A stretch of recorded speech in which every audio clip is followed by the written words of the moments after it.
know this, but just for anyone who watches this video in the future, who are you? What do you do for work? Where are you guys located at? All that kind of stuff, just background. 1 second. Yeah, I had some written things go for it. down. I'm not sure the best way to, You're just so I okay. have it already. I got some of the numbers down, the Awesome. stats. Yeah, I was curious about that because I was actually talking with Evan. I was like, I hope in spite of the Searchlight stuff, we still have some numbers and stuff that we can talk about and go over to. That'd be interesting. So, Yeah, yeah. I kind of did some guesstimating, Yeah. just based off of 2024 to 2025, because you guys came on April 1st, I believe, of last year. Mhm. So, all right, this should be good. My screen's all valid and okay. Cool. All right. You got that in front of you now, or are you still pulling it up? Yeah, I'm good now. Okay. Sweet. Yeah. So, yeah, first question before we get into the numbers and specifics that I'll ask you is just give background, I guess, is, who are you? Where are you guys located at? What do you do generally? All that kind of stuff. So, Yep. go ahead. So my name's Nick, and I'm the marketing manager here at Edelman Heating, Cooling, Plumbing, Electric, and Solar. We're based in Fairbury, Illinois, and serve customers throughout Central Illinois. Awesome. And I know that you're not currently working with SwiftSocial because we had the weird situation with some other people at your company and stuff and the attribution and stuff like that. But you worked with us for a long time in the past, looking at coming back on board with us here, hopefully in the near future once it works out and we can make that work. Um, what kind of results did you guys experience working with us? I guess maybe let's actually back up. What made you want to start working with us in the first place? Because you probably saw our Facebook ads like most people until they come in contact with us. What made you actually want to go ahead and reach out, right? Yep. So I think it started with one of the challenges we had. So before we started working together, our biggest challenge was generating consistent generator leads. And some months were solid and others were slow, which made it hard to keep our sales team fully booked and confidently hit our electrical revenue targets.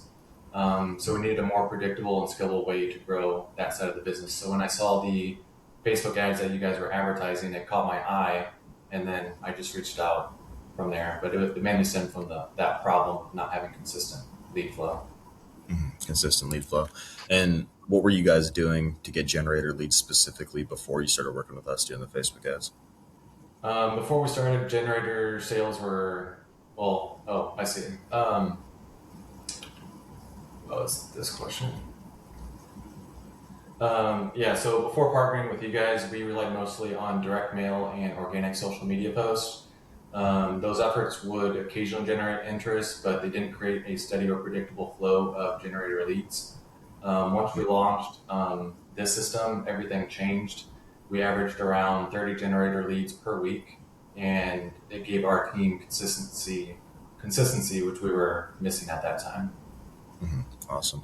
And what did you notice? Because obviously it's apples to oranges sometimes. Like you get Google leads, you get Facebook leads, like different leads from different sources. Obviously, you treat them differently, different quality, so on and so forth. But with the meta leads that we are supplying for you guys, what was your experience with those?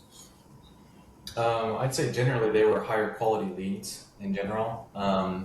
We probably received four to five leads a day, so probably 30 leads a week. And then we probably scheduled, I don't know, 10 to 15 of those leads. I know Facebook leads in general are lower quality typically, but I love how they go through a step-by-step process through your lead funnel and qualify them before they actually came through. Yeah, absolutely. Yeah, it's really important with Meta. We found also having that filter on there. It's like you can kind of get away with it with like Google and stuff like that, where there's higher baseline intent. But like with Meta, you definitely need to have some sort of Yeah, filter. You just get all sorts of crazy stuff going yeah, through. So absolutely. yeah, sweet. So you said you had some kind of like rough numbers, some guesstimations written down because we didn't have the exact sales attribution stuff set up at Yep. that time. But do you know roughly how many installs you got and over what time frame working with us?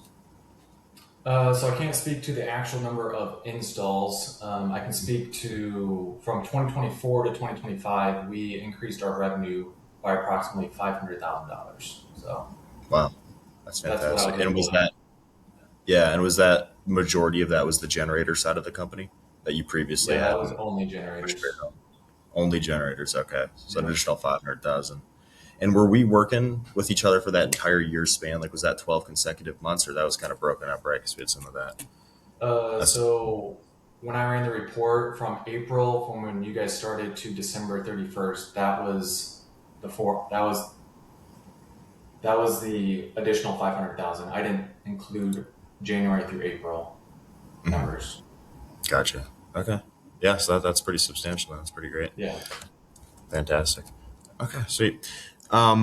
Question for you. What would you say to someone who's maybe considering working with us? Because, there's a lot of people who see our ads on Facebook and all the different ways that we, get new clients and stuff like that. And they're rightfully so very skeptical a lot of the time, right? 'Cause it's like they see, testimonials like this. You could fake them, theoretically. Yeah. They see all sorts of stuff online. And a lot of marketing companies, like, frankly, do suck. And so they should be skeptical.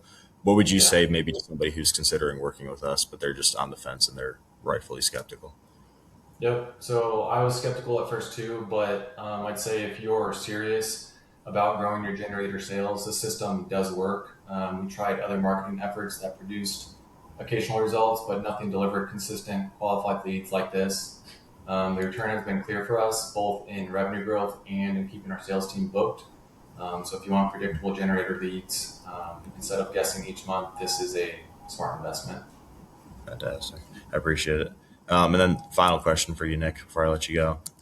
What's maybe one piece of advice that you would have to other clients who maybe work with us in the future, work with us now, whatever, like to make the most of the service? Like what's something that you guys did on your end where you're like, yeah, this made a difference in our results also. Yeah, great question. I would say give it time. Definitely follow up with the leads. The speed to lead process is important. So, making sure your call center, your front of line is up to speed on the new Facebook campaign, and then also working with your sales team and just having your different rebuttals in place to work on the closing rate or working on getting the closing rate a lot higher. So Yeah, having like an established sales process really too, I think that's something we hear over and over again, and it's like yeah, absolutely true. It's like the work that we do for people is like half the battle, but you got to have the sales system on the back end and then the know-how and all that stuff in place to actually capitalize yeah, on it. So and that's something internally we're trying to like dial in because we have holes in both our CSR training and our sales like process, and so that's uh, something we're working on this year, which I think will only increase the book rate and then also the close rate of the generator leads that come in. yeah, yeah, that's awesome. We actually just hired a new sales guy internally also, and so we're starting to like go back through like the SOPs, me and Evan and stuff, kind of look at all that again, and like, because we got to make like training stuff Yeah, now, and it's yeah, so yeah, it's training's interesting stuff. huge. Yeah, absolutely. Well, do you have anything else to add or any final things for me?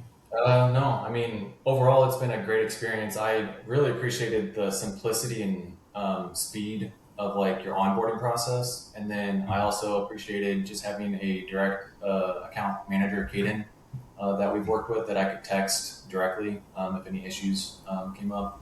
And so I'd say that is rare with the different vendors we've worked with, but it goes a long way as for customer satisfaction.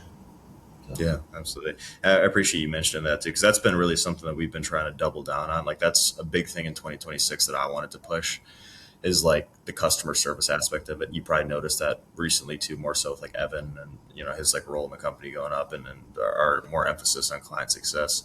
It's like I feel like a lot of people nowadays are really pushing more. So you see like the AI receptionist, you ever see those AI agents? They talk to people and pretend that it's real and this and that, and it's like everything's moving more towards automation. And I think in yeah, some ways that's good, but in other ways, like with the human contact, with the human element, that's kind of disappearing. And I think yeah. yeah, I think that's really important just personally. And I also think that economically, people would probably be willing to pay a premium too, just to have that actual human touch in Yeah, the future as we continue into it. yep. So, I think it'll be a competitive advantage moving yeah, forward, unless absolutely. I keep that human touch for the front line. Yeah, for sure. And I would just, at least me personally, I'd just rather do it that way too. Like, like AI, I don't know about you, but I get on the phone with like one of those AI receptionists and maybe they'll get so good I don't notice one day. So it won't matter. They'll Maybe. trick me. But like for now, I hate it. I'm like, talk Yeah. to a real person, talk to a representative, talk to a representative. It's like, I yeah, mean, for so all I know, I could be talking to an AI Mitch right now. You maybe, dude. I've heard about that. There's people who like, yeah. Apparently, you can if you have a bunch of videos of yourself online, right? You can like upload it to the AI, and then they Mhm. make like a crazy. It's like, how do you I even know. trust anything on the internet anymore? I, I I don't know know. how it's going to be possible in like 5 or 10 years. It's already like Oh, iffy. yeah. So It'll be yeah, interesting. So, crazy.